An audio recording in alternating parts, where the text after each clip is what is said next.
Bonjour et bienvenue sur la chaîne des leaders du 221. Comme vous l'avez sur le dimanche, ce sont des ex-travailleurs.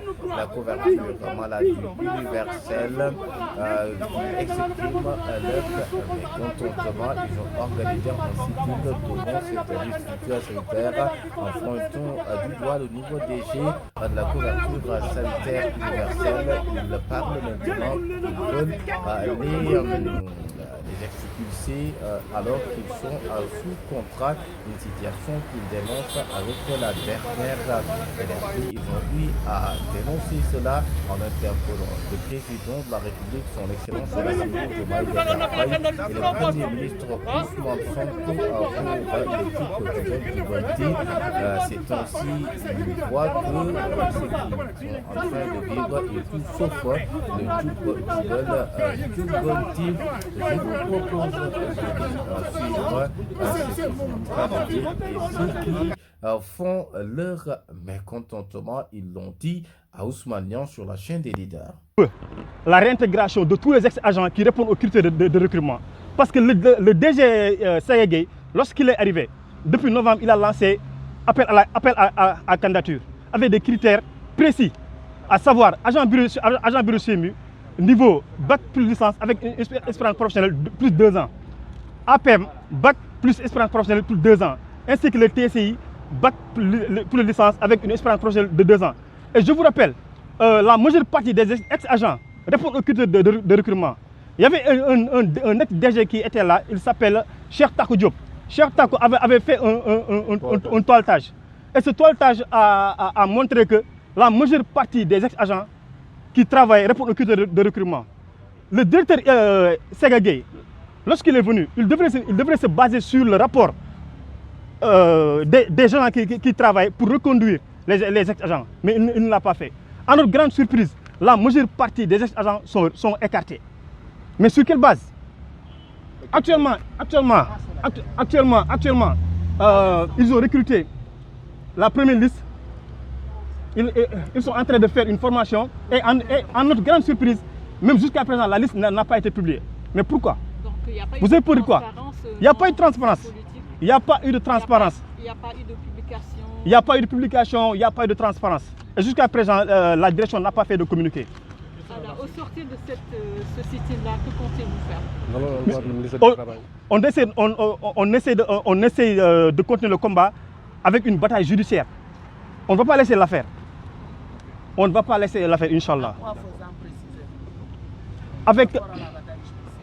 Par rapport avec la bataille judiciaire, actuellement on détient toutes les preuves qui montrent que les ex-agents sont expérimentés. On a les preuves que Socium, le cabinet externe, qui nous a envoyé la majeure part des ex-agents, des candidatures rejetées. Au nom de quoi? Mais pourquoi ils veulent vous écarter? On ne sait pas. Nous, on ne sait pas. On ne sait pas. Actuellement, là où je vous parle, on a des renseignements clairs et nets. Le recrutement est géré par le service RH de l'agence. Bon, peut-on avoir une idée du nombre de ceux qui sont... Le collectif Le collectif, actuellement, le collectif, nous sommes les agents bureau CMU et les APM et les TCI. Auparavant, nous étions au nombre de 300 et quelques, si je ne me trompe pas. Non, actuellement, la majeure partie des ex-agents sont écartés. Mais vous ne connaissez pas le nombre exact? Le nombre exact? Pas de liste. Non. Parce qu'ils n'ont pas publié de liste. Le nom, c'est comment? C'est Abdoul Bokoum, ex-agent bureau CMU. Ex-agent de promotion de la CMI, coordinateur des APM, membre du collectif agent bureau CMI, technicien en informatique et coordinateur des APM. Dites-nous à quoi vous tenez à faire cette déclaration aujourd'hui. Bon, nous sommes là aujourd'hui parce qu'il y a une formation qui se passe ici à l'intérieur de cette centre de formation. Nous sommes des ex-agents de la CMI qui ont fait 8 ans, 4 ans d'expérience. Un bon matin, on appelle d'autres personnes pour les recruter et les former. Et nous sommes bien formés, on a 8 ans d'expérience que nous avons duré dans la boîte, nous connaissons bien le boulot. C'est à cause de ça que nous sommes là. Et nous sommes sous contrat. Le problème est que nous sommes sous contrat. La CMI nous doit des salaires. Moi qui te parle de MF5, jusqu'à maintenant, les 3 mois qu'ils ont pété certaines, je ne l'ai pas pris. Comment peut-on faire un appel à candidature sur des postes qu'il y a des gens? Comment peut-on former là où il y a des gens qui ont fait avancer la CMI? Les 50% que la CMI a eu d'adhésion, c'est nous. Pourquoi former? Et vous pensez que c'est typiquement politique? Mais c'est typiquement politique, mon frère. Le président Ousmane Sonko, il a dit Djoub Djoubal Djoubanti. Ça, c'est pas du Djoub Djoubal Djoubanti, c'est du Djalgati. Ça, c'est ce qu'il est en train de faire.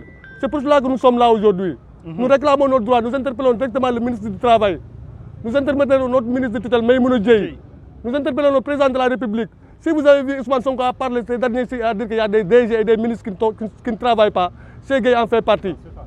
C'est en tout cas un contrat qui a été rompu unilatéralement aujourd'hui. Vous êtes à votre deuxième plan d'action. Qu'est-ce que vous réclamez? Vous avez été voir Mamadou Lamine Dianté. On a vu Mamadou Lamine Dianté, on l'a expliqué le problème, il a dit qu'il va faire le nécessaire. Mais jusqu'à maintenant, nous n'avons pas eu de retour envers lui.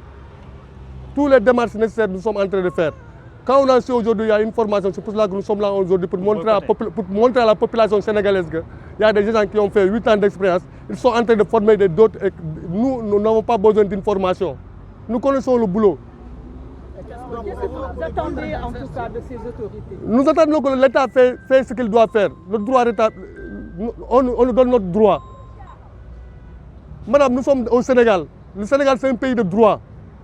Et le président Ousmane Sonko a dit Djoub Djoubal Djoubanti. Ça, c'est du Djalgati. Pourquoi former des gens qui ont... Pourquoi former il y a des gens qui ont l'expérience? Pourquoi former? Moi, c'est ça qui me fait mal au cœur. Nous n'avons pas besoin de formation. Nous connaissons bien le travail. Nous sommes en parfaite équation avec nos PCA et nos présidents de mutuelle. Avez-vous d'autres stratégies outre en tout cas Ils se sont levés un bon jour, ils ont dit que les postes ils vont faire un appel à candidature par un cabinet qui s'appelle Socium. Comment faire un appel à candidature là où il y a 1000 et quelques agents qui sont expérimentés? Si tu en as besoin de travailleurs, choisis parmi eux.